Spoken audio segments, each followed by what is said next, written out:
excited. The whole kitchen. Come here. I know you're excited too. The whole kitchen smells delicious.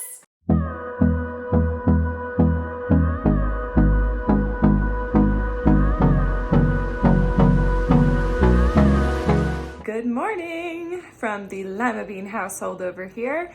Today I am super excited because I am doing another try something new with the hashtag NEWTODO, and today we will be making some cheese danishes. Now I don't know about you guys, but I love getting the cheese danishes pretty much from anywhere, but like especially Starbucks when it's nice and warm. And so I am following a recipe that came with my bread machine. So we're gonna go ahead and make some basic sweet dough, and then after that I will be making some cream cheese mixture that will go inside the Danish when we go ahead and bake it. So again, I'm super excited. Let's get started. So I have all the ingredients laid out. We have some flour. What I did this time with my water was I just made more than enough. And then I am letting it cool down, and then I will measure out exactly what I need for the recipe. I don't know if you guys watched our pretzel video, the first video in this little series, but I want to say that I measured out the water first, heated it up, and I'm guessing because of the evaporation, we didn't have enough water in our little mixing bowl, and the bread was a little, dry.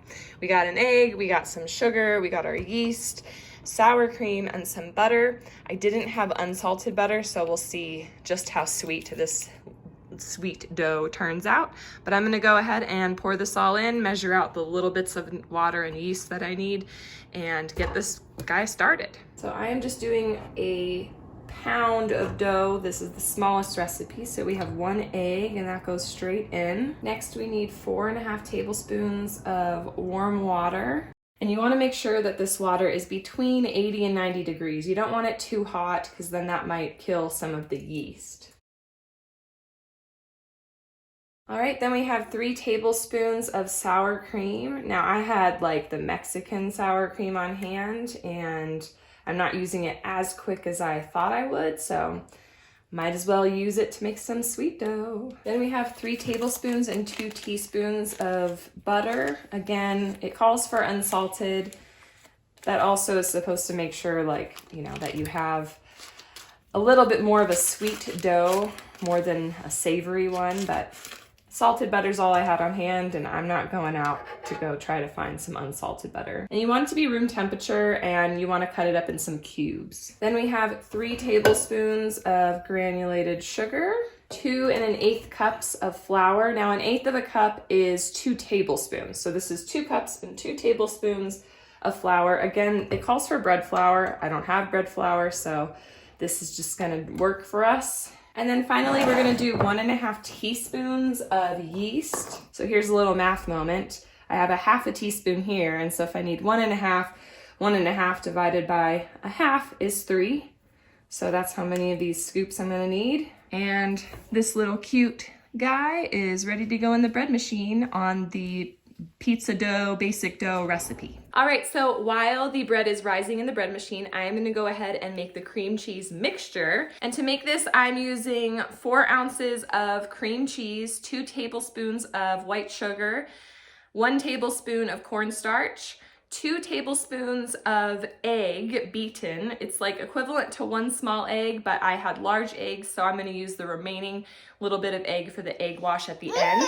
And we're gonna use 1 teaspoon of vanilla. All right, so unfortunately, our power went out, but I'm happy that at least the bread is on its rise cycle or whatever. Hopefully the bread machine will keep it warm enough, and I don't have to worry about, the bread kind of not doing what it needs to do. It's already been mixed, everything's fine. So the bread is rising. I'm gonna go ahead and hand whisk all of this together. Really, we're back to the old school ways of doing things in this quarantine now with the power outage.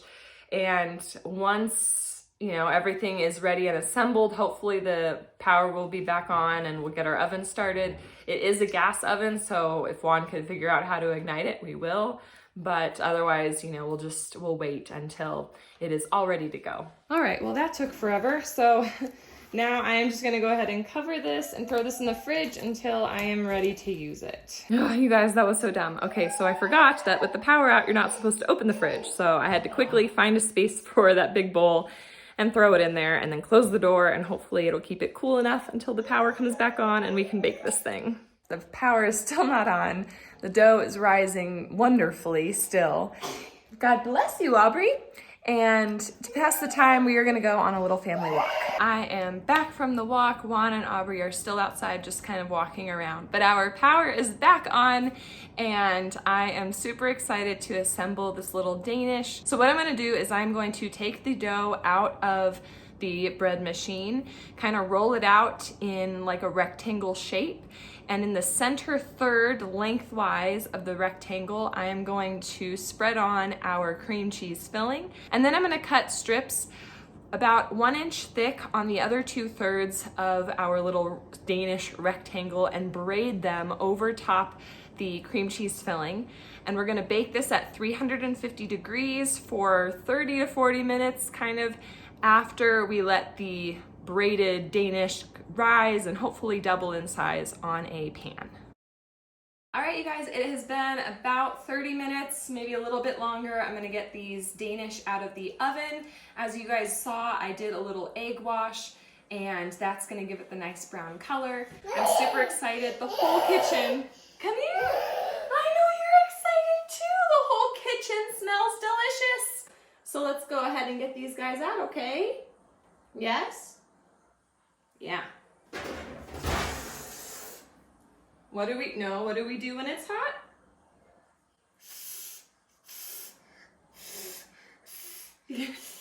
And then I'm just gonna go ahead and try to get this parchment paper out. I'm gonna put it under and I'm gonna sprinkle on some powdered sugar for our final little touch. As you guys can see, this has a nice like brown color, not burnt on the bottom. I'm ready to cut into this and give it a good try. It smells so good. So this actually smells like I would expect it to. Cut into this. Looks pretty yummy on the inside.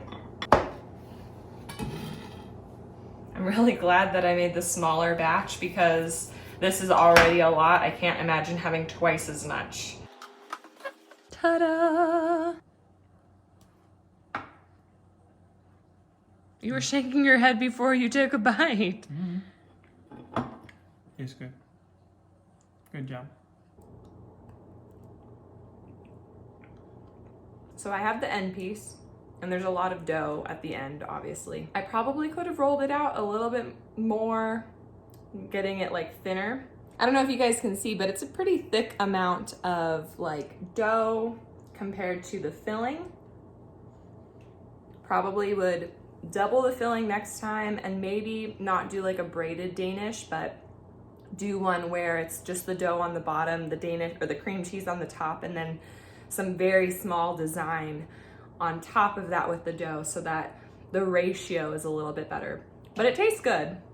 It's just a lot more of the sweet dough than I think I was anticipating. And that's it. I hope you guys enjoyed this video. Don't forget to give it a big thumbs up. And if you want to join in on the finding something new to do fun, go ahead and hashtag NEWTODO on your social media, and we can all help each other come up with new ideas and try to step out of our comfort zone. And we'll catch you in the next one.